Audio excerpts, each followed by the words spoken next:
Because if you show up to your event as, and you've been like rushing and doing all these things, you might show up like looking kind of burnt out or stressed out. And who wants to hire a burnt out, stressed out coach?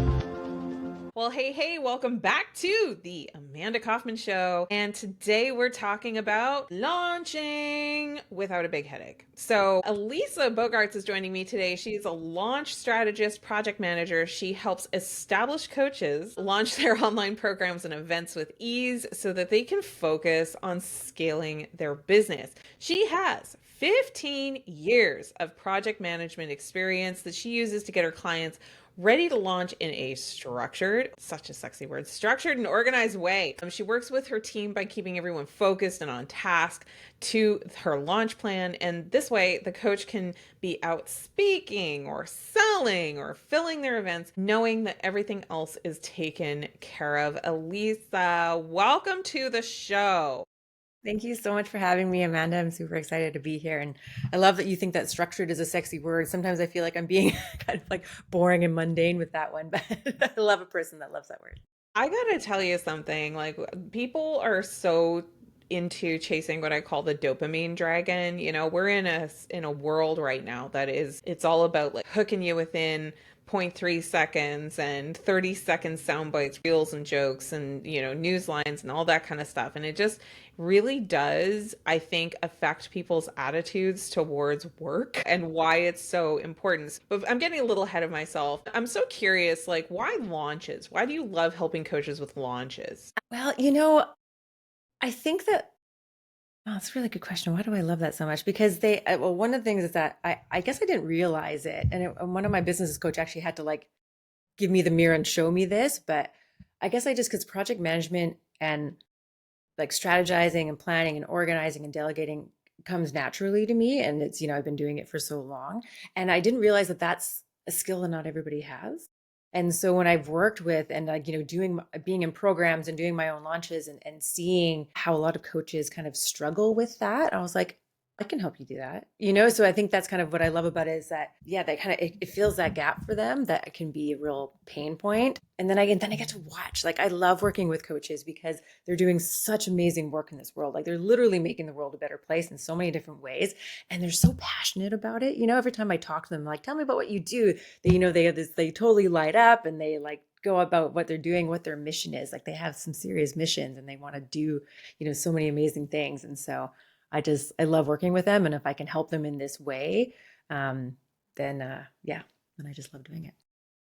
I love it. And the great thing about what you've chosen as a focus as somebody who's very organized and into project management is like launches give people a reason to connect with the coach on a deeper level. And yes, you make more money because people are in high trust. But for those that are listening that maybe don't understand what a launch is or how it might be different than their day-to-day operations, how do we define the term launch? What does that really mean? So a launch is like something that sort of has a start and an end date that you want to put into the world. So as a coach, it could be a group program, for example. So usually a group program has a start date and an end date. And so that start date of that program, there's like a bunch of stuff that needs to happen before that. And that is kind of like the build up to launching that program and starting that program. You can also have like, you could launch a mastermind, you could launch a book, you could launch a podcast, you could launch a new season of a podcast.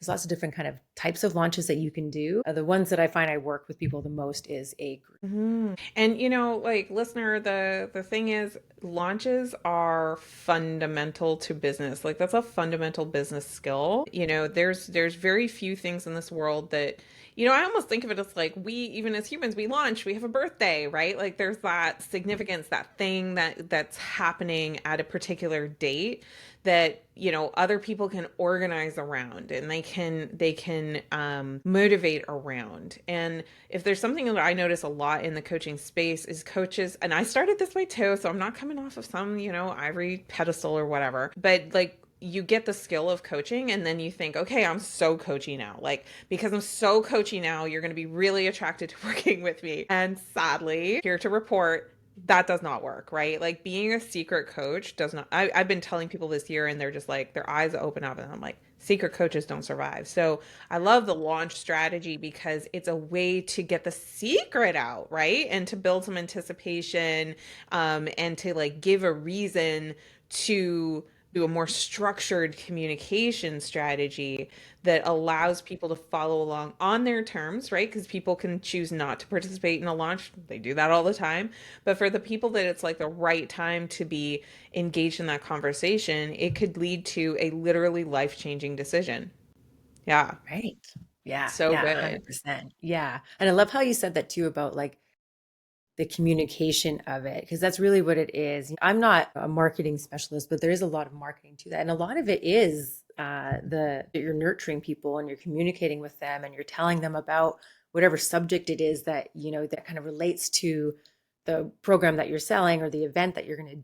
And yeah, so it's kind of like the whole time it's like even maybe up to about 8 weeks of that nurturing and communication and getting people warmed up and excited. And then when you have the event, they're like, yes, like she's an expert at this. That's all she's been talking about for the last like 6 weeks. I'm coming to that event. And then at the event, you sell the program and it kind of is smooth. It's really like, it's a nice, smooth process. And it is all about that, just communicating to them and giving value.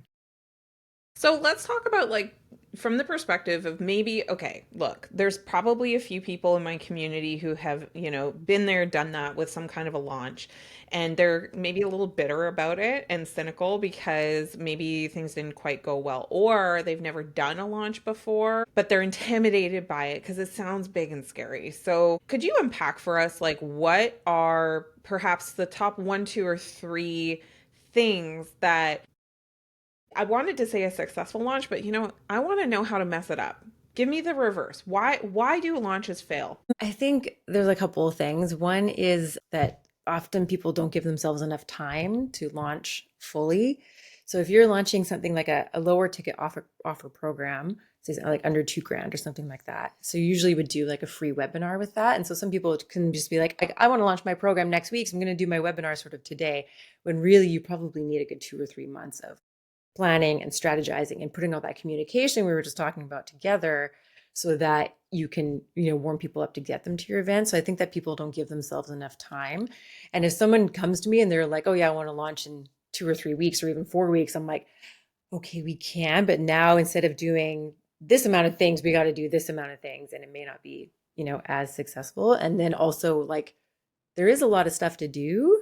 And and then that can kind of get stressful. So I think that if you can be really kind to yourself and give yourself, enough more time to do all the things, then it will go a lot better. Because if you show up to your event as, and you've been like rushing and doing all these things, you might show up like looking kind of burnt out or stressed out. And who wants to hire a burnt out, stressed out coach? When you kind of think about that, you want to come into it being like, yes, I did all this stuff and I'm feeling really good about it. And, so you're not this like kind of stressed out mess. I recently had a client with that where she was like, there was lots of stuff going on with her personal life and all these things. And so like she was able to kind of put it to the side and show up really well. But I think that the process coming up to it, like there was a lot of like stress, kind of burnt out energy happening. And I think that kind of affected the launch. So yeah, that's one thing for sure. Give yourself enough time to do it.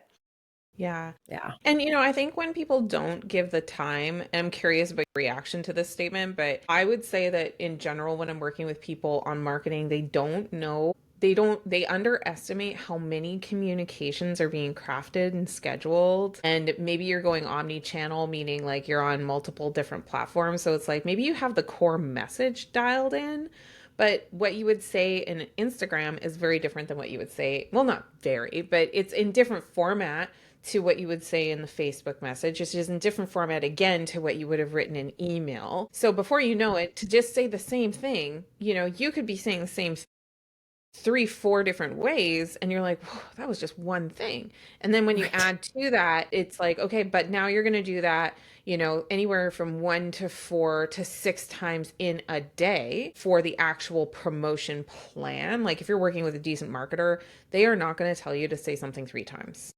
They're just not, right? So, I feel like the time thing, it is a little bit of time, but I generally notice like when I tell people talk about time with people, they take more time, but they don't actually have more productivity because Mm, they don't know what the activity is that needs that time. yeah, What's yeah, your yeah. reaction to that? Like, do you have a similar experience as like people they get that it takes a month, but then they wait until the day before the end of the month to Right. start? Yes, yes, exactly. And sometimes that's when it gets, kind of like stressful and hair raising. And so, yeah, and that's kind of like where I come in with that because I have a full plan and I know the sequence of things that need to get done. And sometimes when I work with somebody, I'm like, okay, I want you to do this now. And I know it may not make sense because you don't need it for like 3 or 4 weeks. But if we do it now, then it's done. We don't have to think about it because we have all this other stuff we got to do between then and now. Yeah. So I really like to put a plan together. The plan, and I actually created the plan when I was doing launches myself, and when I do launches myself. And so, and as I've worked with different clients, I find that every launch is different. So I always do a customized plan. And so I'm always adding things in and tweaking things because everybody learns from different people. And I really love that. But it's over 260 tasks long because I'm very detail oriented, like I'm very specific. So that may seem overwhelming, You're but if you being this can specific because people don't realize like 260 tasks, right? You know, like give and yourself 3 months to do that. sure, sure. And okay, so this is maybe like next level nerdy, whatever. I don't care. It's my show. When it comes to you defining a task, I'm so curious about how you think about this. Um, what is the average duration of a task, or what is the average effort of a task? Like when you say there's 260 tasks, do you mean that you've parsed that out by like individual emails that are going out, or is like one task representing that you have to write 20 emails? Is usually the individual emails. And yeah, so I get very specific. So I'll say, don't just like create a landing page for you. Well, we'll have that. Create a landing page for, say, your event if you're doing a webinar, but you need to think of like the design of the page. You need to think of what you want to put in it. What is the call to action? You need to have that link. You need to have an email with it. You need to have a tag with it. You got to create an automation. You want to have reminder emails, right? So, and then Right. like that's when You I kind forgot of, the images. No, I'm just kidding. But yes, graphics as that's well. exactly Exactly. it, Yes. right? Is you need the Yeah, yeah, yeah. checklist because there's 15 A total things checklist. just to do a simple thing, Yes. And right? so some And that's the first things stage. might take, and some things might take longer than others. So like going in and creating a tag could take a minute, where writing copy for a landing page could take you, a longer time. So Hmm. not all tasks are equal, that's for sure. But yeah, I get detailed into that. And that's why there's so many of them because it's like you just said, like as I was listing them out, I forgot graphics. I have graphics on my plan, but it's so easy to forget something. Right. That's And then exactly someone goes it. to, yeah, it's so easy. And I remember once I did that where I created the page and I created the automation so that, when someone signs up, they'll get the email and so on and so forth. But I forgot to, I created the tag, but I forgot to put it in one of the places. So it didn't link. So, Oh, so so you all of a didn't sudden I have was the getting trigger people to for sign it up and I to could see apply the. people were signing up and getting tagged, but they weren't getting the emails because I didn't connect it to the automation, So even something simple like that, then all of a sudden it's happening. You're like, oh no, nobody got reminder emails and the event's tomorrow. And like, so I think it's really Mhm. important to be specific and list those little things out because it's so easy to forget something. Yeah, yeah. And I have to imagine in your 260 tasks, you probably have things like checks, right? Like the systems check. Because how many times have Yes, you been yes, on a same. meeting where the link was the wrong link, or, like I've been in situations where like the capacity wasn't considered like For and I think Zoom. it's so easy to make these mistakes with digital marketing because with physical events, say the event is this size, we can fit this many tables or chairs, so then that means we can have how many tickets, right? And there's something very tangible about that. But when you go online, it's like so easy to lose all your sense about the about it's like it's not pretend, but it is a little out of sight and out of mind, right? So, and Right. there is just more capacity, right? So then you don't worry about these things, but then it's easy to miss details. Yes, yes. And I think because of, doing it myself and then also working with other clients or them telling me what they may have missed, that's when I keep on adding into those details because most of them are lessons from someone making that mistake. Like one of my clients before I started working with him, did a Zoom event, and they had over 100 people show up live. So of course you have to upgrade your Zoom account because most of them only allow about 100 people. And if you want a bigger room, you got to pay that, you got to upgrade to have more people be there live. And so there were people who were like emailing support, like, I can't get in, what's happening? And they're like, we broke Zoom. And like, and then they upgraded right then and there and people could get in, but they probably missed the first like 10, 15 minutes because, people didn't realize what was going on. So, Yeah. so that's All the something more that I like reason to to have do. someone like you, right? Because, like, when you're presenting, you can't be in Zoom tweaking something, right? You can't be in your support inbox while you are also completely present with the presentation, right? So 100%. that seems like a lot of what you do for people. Yeah, So yeah, I'm I just so support them in the back curious. end during the event as well. Yeah. And I was just going to say about that's one thing that I do when I first meet with somebody is I think about their strategy and their targets. So if they do want to have 100 people live or 150 people live, be like, okay, that task for upgrading Zoom is valid for you, but if you only want 50 people there, then it's not valid. So we take it out of the plan. So that's like a meeting I like to have with everybody to kind of get their goals and put together their launch strategy. I really wanted to ask you this because I'm sure it comes up all the time. People are very intimidated by launching. Mm.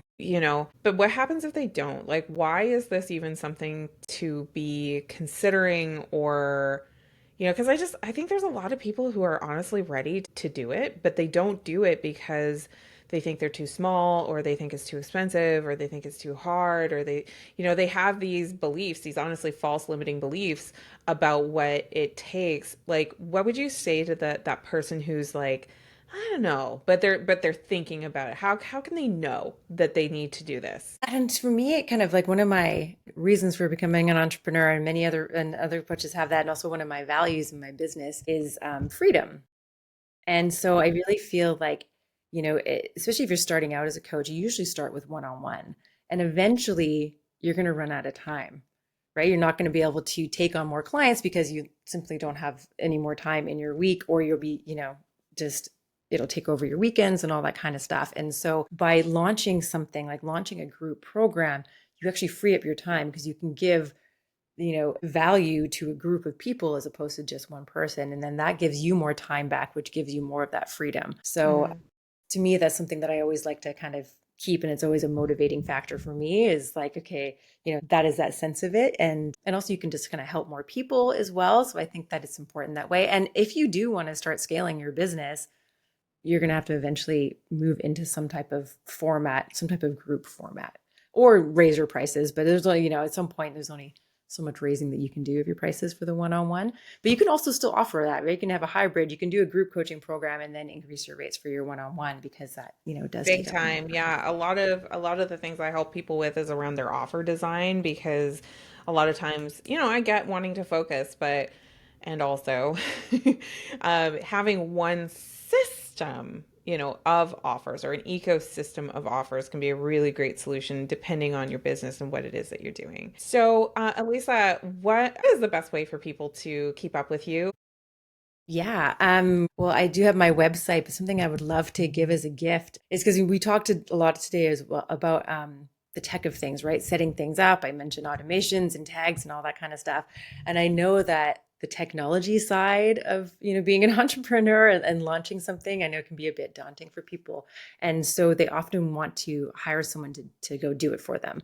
And I don't know about you, but I have heard some nightmare stories of people who have hired somebody and then it didn't work out, or they thought that they were setting up everything for their event. And then the week before, it turns out they did nothing, and now like they have to delay things. So I have this coach's checklist for hiring a trustworthy tech pro. And it's a checklist of things where you can prepare yourself before meeting somebody that you want to hire. And you got to think about it because it's kind of hard to put your mindset to it, but because the person's trying to get you to hire them, right? Like they're trying to sell you what they offer, but you want to actually hire, like you need to interview them. You need to make sure that they, can do your technology and all these kinds of things. So I have a checklist of things to prepare and then specific questions that you can ask them during the meeting, like as you're interviewing them, and also some tips for some red flags that might come up so that you can make sure that you hire someone that is trustworthy, that knows what they're doing and is going to actually be able to help you with that tech. So yeah, you can find that at launchpartnerpro.com/hiring tech pros. And we've got the link for it down below as well, dear listener. So make sure you grab that. What a juicy gift. Elisa, thank you so much for being here on the show today. Thank you so much for having me. This has been a wonderful conversation. It was so lovely talking about it, getting your perspective too. And yeah, I hope that everybody's excited to launch. Absolutely. And listener, don't forget to check the show notes below wherever you happen to be watching or listening and give a follow and, find out more about what Elisa is doing. But also, if you love this, make sure you grab the episode. You can grab the link wherever you happen to be listening or watching and send it to 3 friends. You can text it to them, email them, print it out, which would be very weird, but you can do whatever you want to do. It's good information. Share it with your people. And by the way, we've got another episode coming out real soon. So if you love this, you're going to love the other ones. So make sure you hit subscribe. And if you've been listening for a minute and you love what we do here, all our reviews we really appreciate, because when people are trying to decide whether to spend time with us, they do check those reviews, and we always appreciate an honest one.